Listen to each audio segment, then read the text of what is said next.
నీ కొడుకుల వాలంటీర్లు తాగుబోతులు తిరుగుబోతులు కాదు బాబు. మీడియా సమావేశంలో వైఎస్ఆర్సీపీ నేత పోసాని కృష్ణమురళి జయప్రద జీవితాన్ని నాశనం చేశాడు. ఎన్టీఆర్ భార్యను బజారుకి ఇచ్చాడు. రంగా హత్య సందర్భంలో కమ్మవారిపై దాడులు జరిగితే చంద్రబాబు ఎక్కడ దాక్కున్నాడు? పోసాని కృష్ణమురళి స్టేలుపై బతుకుతున్న చంద్రబాబును జైల్లో పెట్టండి అని పురంధేశ్వరి లేఖలెందుకు రాయదు? మహిళా వాలంటీర్లపై అడ్డగోలు ఆరోపణలు చేసిన పవన్ క్షమాపణలు చెప్పాలి. పవన్ ఎంత ఉన్మాదిగా తయారయ్యాడంటే ఇక ఆ దేవుడే కాపాడాలి. నేను మంచివాడిని, కమ్మకంలో పుట్టా. కమ్మకంలో ఇంకోటితో స్నేహం చేయాలంటే ఆ కమ్మాడు కూడా మంచివాడై ఉండాలి. వాడు బెదరై ఉంటే ఫ్రెండ్షిప్ చేయొచ్చా? ఇప్పుడు నా కూతురు ఉంది, నా పెళ్లి చేయాలి. అరే మన కమ్మోడు ఎమ్మటే పెళ్లి చేసి ఎమ్మటే పంపించేస్తా 3 మూడు శానిమూన్కి. నా కూతురికి పెళ్లి చేయాలంటే కమ్మాడై ఉండాలి. కమ్మాడు వాడు అందగాడై ఉండాలి, వాడు చదువుకుని ఉండాలి, వాడు బుద్ధిమంతుడు ఉండాలి, వాళ్ళ అమ్మ బాగుండాలి, వాళ్ళ అయ్య బాగుండాలి, వాళ్ళ ఇంటి చరిత్ర బాగుండాలి, ఉద్యోగం ఉండాలి, పొలాలు ఉండాలి, ధనాలు ఉండాలి, బంగారం ఉండాలి, డైమండ్స్ ఉండాలి. ఇన్నుంటే నా కమ్మాళ్లలో కమ్మోడిని నా కూతురికి ఇస్తా.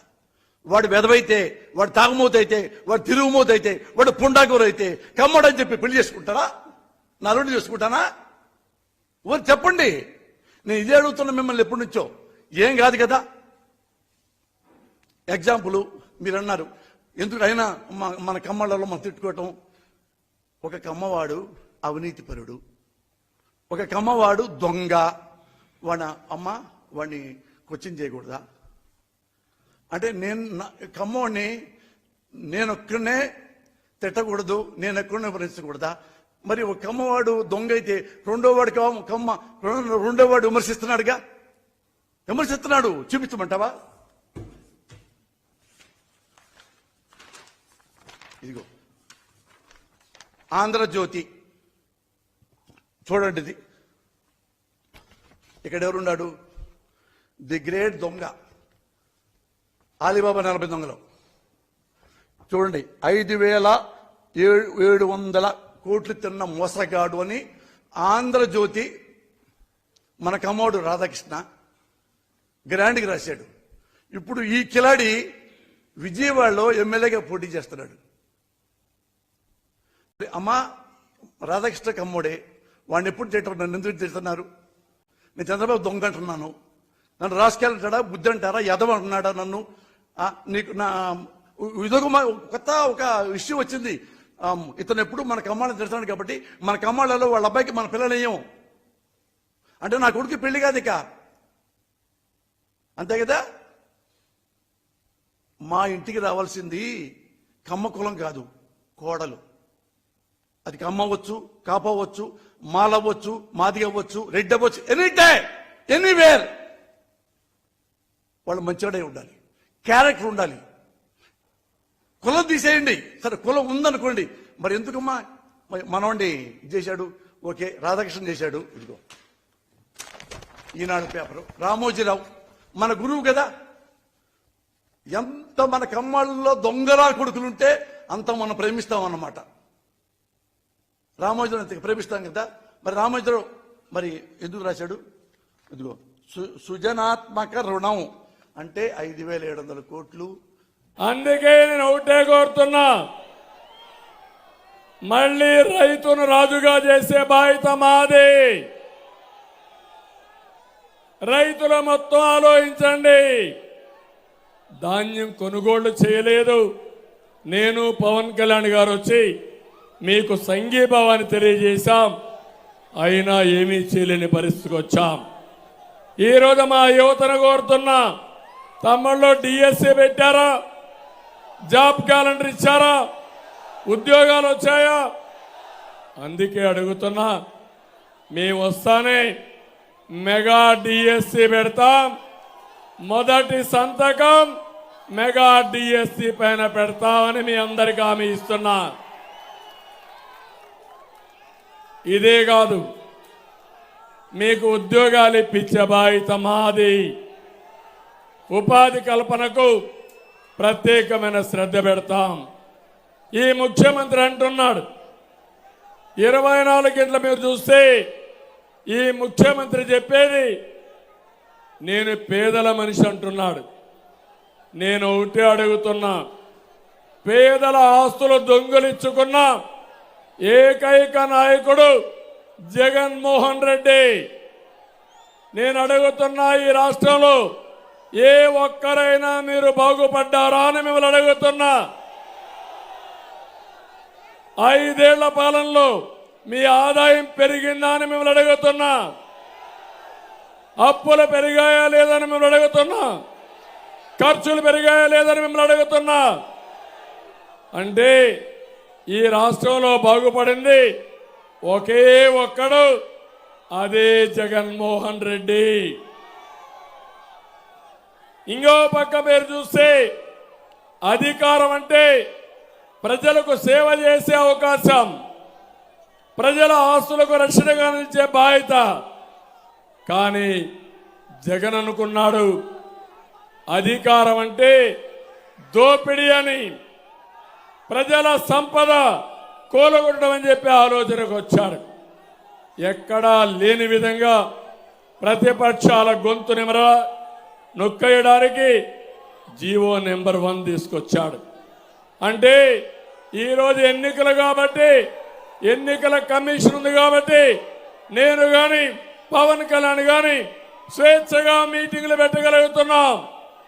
5 ఏళ్లు మమ్మల్ని రానిచ్చారా తమ్ముళ్ళు అని మిమ్మల్ని అడుగుతున్నా. ఇది ప్రజాస్వామ్యం అని మిమ్మల్ని అడుగుతున్నా. ఒక అహంకారి విధ్వంసకారుడు ఈ రాష్ట్రాన్ని సర్వనాశనం చేస్తా ఉంటే తిరిగి పోరాడింది ఒక పక్క నేను, ఒక పక్క పవన్ కళ్యాణ్ గారని చెప్పి కూడా నేను మీకు తెలియజేస్తున్నా. ఇంకో పక్క 5 ఏళ్లలో ప్రతిపక్ష నేతలపైన అరెస్టులు, అక్రమ కేసులు, కూల్చివేతలు, దాడులు, కబ్జాలు, పచ్చని రాష్ట్రాన్ని రావణ కాష్టం చేసిన వైసీపీని బూడిద చేసే సమయం ఆసన్నమైంది. ఆ తేదీ మే 13వ తారీఖు అని చెప్పి మీ అందరికి విజ్ఞప్తి చేస్తున్నా. స్వేచ్ఛగా ఓటేయండి, ఆలోచనతో ఓటేయండి. మీ భవిష్యత్తు కోసం, మీ బిడ్డల భవిష్యత్తు కోసం అడుగేయండి. కులం కాదు, మతం కాదు, ప్రాంతం కాదు, రాష్ట్రమే ముఖ్యంగా మీరందరూ ఓటేయాల్సిందిగా నేను మిమ్మల్ని కోరుతున్నా. మే 13వ తారీఖున మీరిచ్చే తీర్పుతో తాడేపల్లి కోట బద్దలవ్వాలి.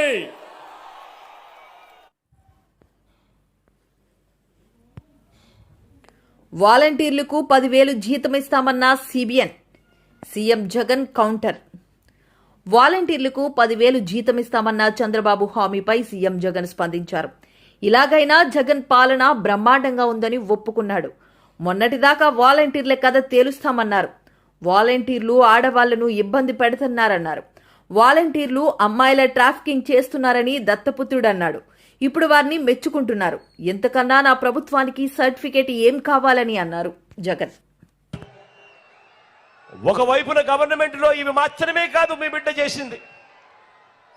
గవర్నమెంటే కాకుండా స్వయం ఉపాధి రంగాన్ని మీ బిడ్డ ప్రోత్సహించాడు.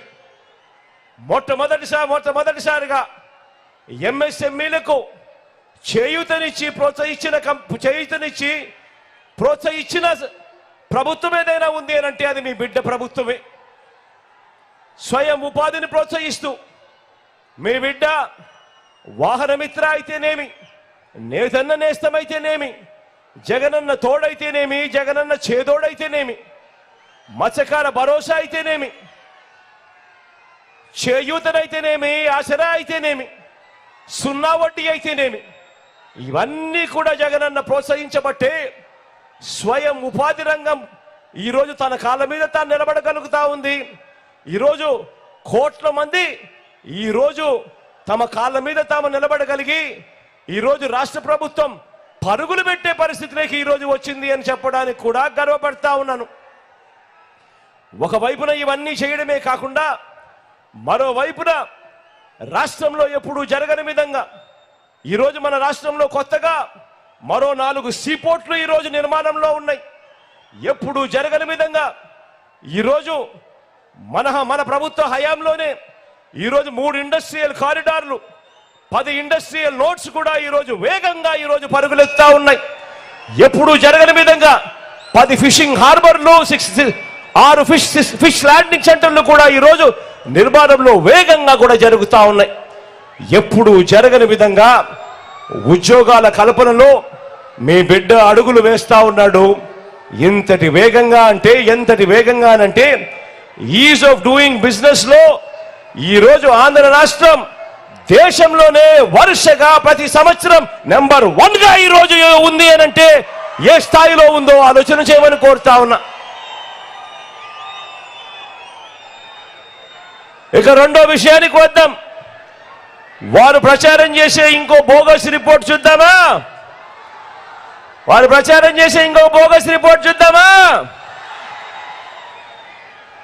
రైతంటే బాబుకు ప్రేమట.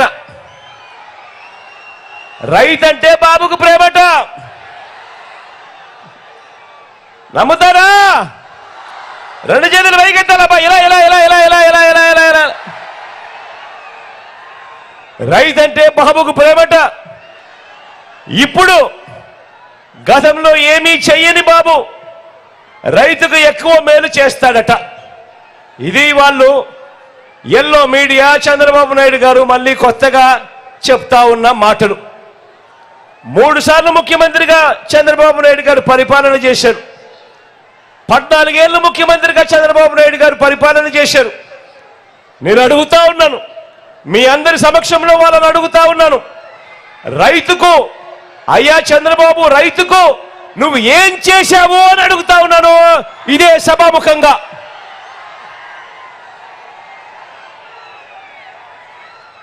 రైతుకు ఏం చేశాడో చెప్పటము ఆయన వల్ల కాదు, కానీ నేనే చెబుతా ఆయన ఎంత ద్రోహం చేశాడు. చెప్పాలా? కలిపేయాలి ఇలాంటి వ్యక్తుల్ని.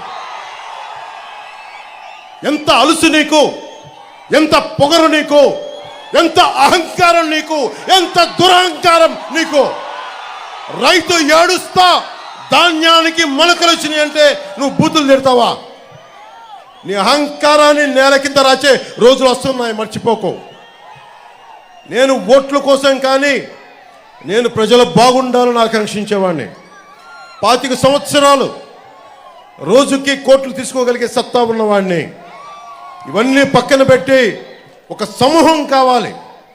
ఒక నదికి, ఒక దేశానికి ఒక నది చాలదు, ఒక దేహానికి ఒక రక్తనాళం సరిపోదు.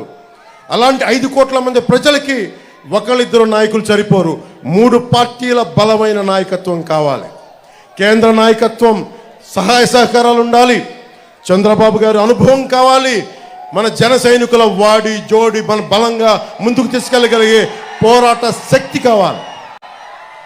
జనసేన రోడ్ల మీదకి వచ్చి పోరాటం చేస్తుంది. ఈ మంత్రికి చెప్తా ఉన్నాను, నా జన సైనికుల మీద పడిన ఒంటి మీద పడ్డ దెబ్బ మేము మర్చిపోలేదు, గుర్తుపెట్టుకో.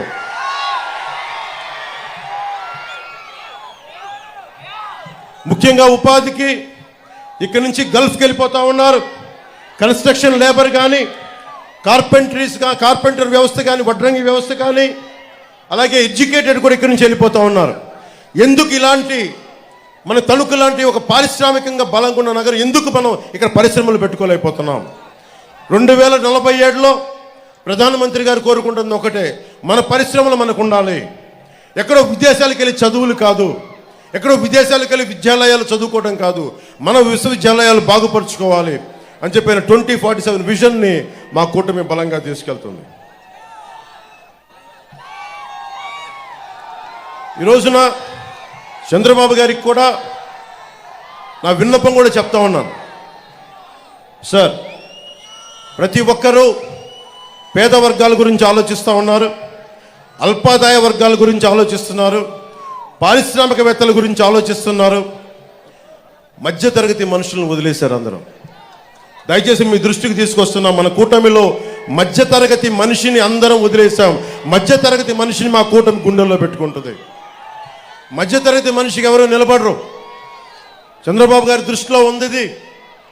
మధ్యతరగతి మనిషి నిజంగా నిలబడితే, ఒక మధ్యతరగతి మనిషిగా చెప్తున్నాను నేను ఇందాక 70,000 మంది పోలీస్ కుటుంబాల గురించి మాట్లాడానంటే, ఉమ్మడి ఆంధ్రప్రదేశ్ రాష్ట్ర ఉద్యోగి కొడుకు, మాజీ ఉద్యోగి కొడుకు చెప్తా ఉన్నాను. అలాగే మొన్న సభలో కూడా చెప్పాను, ఈ రోజున చంద్రబాబు గారి దృష్టికి కూడా తీసుకొస్తా ఉన్నాను. కాంట్రిబ్యూటరీ పెన్షన్ స్కీమ్ చాలా కష్టమైందని తెలుసు. నేను కోరుకుంటున్న అసెంబ్లీలో అడుగు పెట్టగానే మొట్టమొదటిగా అడిగేది ఉద్యోగుల కోసం నిలబడడానికి సంవత్సరం లోపు దానికి ఒక పరిష్కార మార్గాన్ని మనందరం కనుగొనాలి సార్. దానికి మీ సహాయ సహకారాలు సంపూర్ణంగా కావాలి. దీనికి కష్టమైంది కానీ సాధించాల్సిన అవసరం ఉంది. అలాగే మధ్యతరగతి అందరూ కూడా కులాలు, మతాలు, వర్గాలు మర్చిపోయి మీరు కనుక ముందుండి రాజకీయ చైతన్యంతో నడిస్తే, దేవరకొండ బాలగంగాధర్ తిలక్ గారు ఒకటే చెప్పారు, సగం మనుషులని, మన సగం మనుషులు. జగన్ను భూస్థాపితం చేస్తాం, చీకటి పాలనను అంతం చేస్తాం. చంద్రబాబు. సీఎం జగన్ పాలనలో ప్రజల అవస్థలు వర్ణనాతీతంగా మారాయని టీడీపీ అధినేత చంద్రబాబు నాయుడు ఆవేదన వ్యక్తం చేశారు. రానున్న ఎన్నికల్లో వైసీపీని, జగన్ని భూస్థాపితం చేసి రాష్ట్రంలో చీకట్లను పారదోలుతామని స్పష్టం చేశారు. తణుకులో జనసేన అధినేత పవన్ కళ్యాణ్తో కలిసి బాబు ప్రచారం నిర్వహించారు. ఈ సందర్భంగా చంద్రబాబు మాట్లాడుతూ, దగా పథకాలు కావాలా, దోపిడీ లేని పథకాలు కావాలో మహిళలు ఆలోచించాలి. ఇక్కడ ఉన్న పౌర సరఫరాల శాఖ మంత్రి కారుమూరి నాగేశ్వరరావు రైతులకు కనీసం గోనె సంచులు ఇవ్వలేని స్థితిలో ఉన్నారన్నారు. కూటమి ప్రభుత్వం అధికారంలోకి వచ్చిన వెంటనే మెగా డిఎస్సి ఫైలుపై మొదటి సంతకం పెడతామన్నారు. పేదల ఆస్తులు దొంగిలించిన ఏకైక నాయకుడు జగన్ 5 ఏళ్ల పాలనలో అప్పులు పెరిగాయి, ఏ ఒక్కరూ బాగుపడలేదని చంద్రబాబు వ్యాఖ్యానించారు. అది చేసి చూపిస్తాం నేను, పవర్ స్టార్ పవన్ కళ్యాణ్ గారు. 2014లో మీరు అధికారం ఇస్తే రాష్ట్రాన్ని అభివృద్ధి చేయాలని ముందుకు పోయాం. అధికారాన్ని ఒక బాధ్యతగా తీసుకున్నాం. ప్రతి క్షణం రాష్ట్రం కోసం తప్పించాం. అద్భుతమైన రాజధాని ఉండాలని అందరి మద్దతుతో అమరావతిని మొదలుపెట్టాం. ప్రతి ఎకరాకు నీరు ఇవ్వాలని సాగునీటి ప్రాజెక్టులకు ప్రాధాన్యత ఇచ్చి పూర్తి చేశాం. 7 మండలాలతో కలిపి పోలవరాన్ని 72% పూర్తి చేసిన బాధ్యత ఆ రోజు ఎన్డీఏ పార్ట్నర్స్కే దక్కింది. 11 కేంద్ర విద్యా సంస్థలు తెచ్చి, భూములు ఇచ్చి, నిధులు సాధించి పనులు చేశాం. 100కు పైగా సంక్షేమ కార్యక్రమాలు తీసుకొచ్చాం. ప్రతి ఒక్క కుటుంబానికి బాసటగా నిలబడ్డాం. 5 ఏళ్లలో ప్రపంచంలో పెట్టుబడులు తీసుకొచ్చి మా తమ్ముళ్ళందరికీ ఉద్యోగాలు కల్పించాం. తమ్ముళ్ళు, జాబు రావాలంటే మళ్ళీ మీకు జాబు రావాలంటే మేము రావాలి. కూటమి రావాలి. కూటమి రావాలంటే మీరేం చేయాలి? 30 రోజులు పనిచేయాలి. అందుకే తమ్ముళ్ళు, మేము ఎప్పుడు ఆలోచించింది స్టేట్ ఫస్ట్ అనేది మా ఇంట్రెస్ట్. ఇదంతా మీ కళ్ళ ముందర జరిగే వాస్తవం. ఈరోజు గుర్తు చేసుకోండి, 2014 నుంచి 19 వరకు ఈ రాష్ట్రంలో ఏం జరిగిందో ఒక్కసారి గుర్తు చేసుకోవాలి. బాధుడే బాధుడు. ఎన్నికల ముందు మిమ్మల్ని అందరిని అడిగాడు. ఈ జగన్మోహన్ రెడ్డి పాదయాత్ర చేశాడు, తల మీద చెయ్యి పెట్టాడు, బొగ్గలు నిమిరాడు, ముద్దులు పెట్టాడు. ఇప్పుడేం చేస్తున్నాడు? గుద్దులే గుద్దులు. పిడి గుద్దులు అవునా కాదా అని మిమ్మల్ని అడుగుతున్నా. ఇంకో పక్క ఎక్కడ చూసినా ఇష్టానుసారంగా రాష్ట్రాన్ని విధ్వంసానికి గురి చేసి అప్పులకు తప్పులకి ఇప్పుడు రాష్ట్రం అయితే వెంటిలేటర్ పైన ఉండే పరిస్థితి వచ్చింది. కొన ఊపిరి పైన ఉండే రాష్ట్రానికి ఎన్డీఏ ఒక ఆక్సిజన్ గా పనిచేస్తుంది, శక్తి నుంచి బతికిస్తుంది. రాజధాని కట్టుకోవాలి, పోలవరంతో సహా సాగునీటి ప్రాజెక్టులు పూర్తి చేసుకోవాలి, రాష్ట్రానికి పరిశ్రమలు తేవాలి, మా బంగారు తమ్ముళ్ళకి ఉపాధి కల్పించాలి, ఉద్యోగాలు ఇప్పించాలి, ఇండస్ట్రియల్ కారిడార్స్ అభివృద్ధి చేయాలి. ఇవన్నీ జరగాలంటే కేంద్రం మద్దతు, నరేంద్ర మోడీ గారి సహకారం ఈ రాష్ట్రానికి అవసరం. అప్పుడే శిథిలమైన రాష్ట్రాన్ని మళ్ళీ ఘాటున పెట్టగల